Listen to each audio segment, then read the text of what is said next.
by Doug SmithSports ReporterWed, August 15, 2018. We are told to expect sellout crowds at the arena formerly known as the Hershey Center to see Duke play Ryerson tonight, and it'll likely be the same on Friday when it's the Blue Devils and the University of Toronto.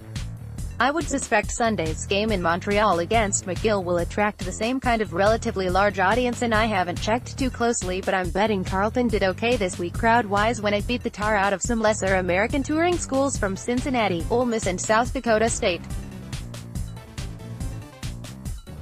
R.J. Barrett of Mississauga was a crowd favorite during a practice Tuesday. The Duke University men's Blue Devils basketball team is on a cross-Canada tour. A Tuesday morning practice at the Paramount Fine Foods Center in Mississauga, formerly known as the Hershey Center, drew a couple hundred fans. Jim Rankin, Toronto Star: check out the scores of those Carleton games if you get a chance. They won by like 61 night. The point of this being that here at least, I think it's the allure of Duke that's bringing out the fans, and that's all well and good. There is no question it is one of the storied programs in NCAA lore, right up there with Kansas, North Carolina and, say, UCLA, and the chance to see R.J. Barrett make his collegiate debut is legit. The bonus will be the chance to see the Zion Williamson kid. He's a teenage freak of nature. Link to our story today. And there are enough General Duke fans and Coach K fans that the allure to see them in person in Southern Ontario and Montreal for basically the first time ever is legit. But what I hope happens, and this is maybe the most important local part of the whole escapade, is that more than a few fans up here develop some kind of affinity to Ryerson or U of T or McGill, and that they give those programs a look when the U sports season gets started for real later this fall.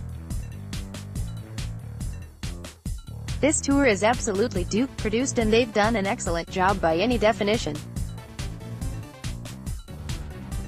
The tickets are sold, the gospel is being preached, any imaginable media need is being met. We've heard not a single word out of any of the Canadian schools, and while that's a little troubling, it's also understandable given the time of year, the resources available, the overwhelming sense that this is a for Duke, by Duke production.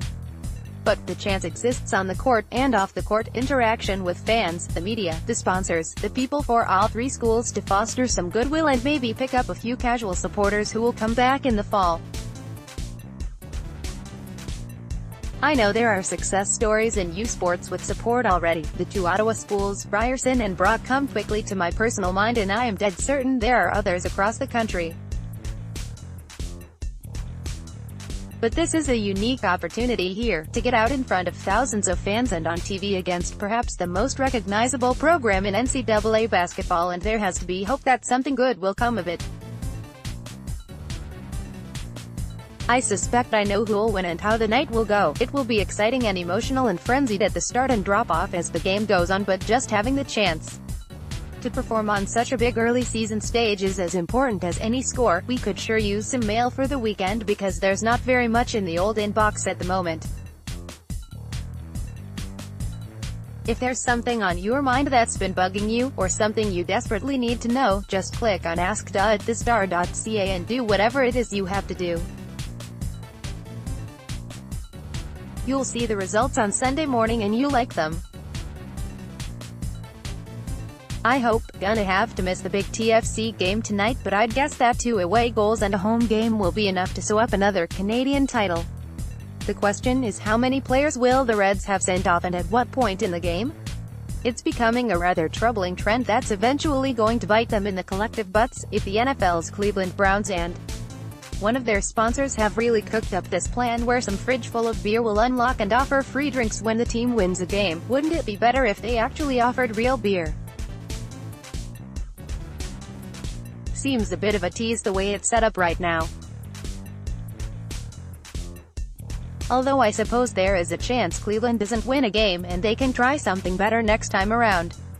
Doug Smith is a sports reporter based in Toronto. Follow him on Twitter, @SmithSports. Action and reaction delivered to your inbox. New NEWSLETTERSPORTSIGN up.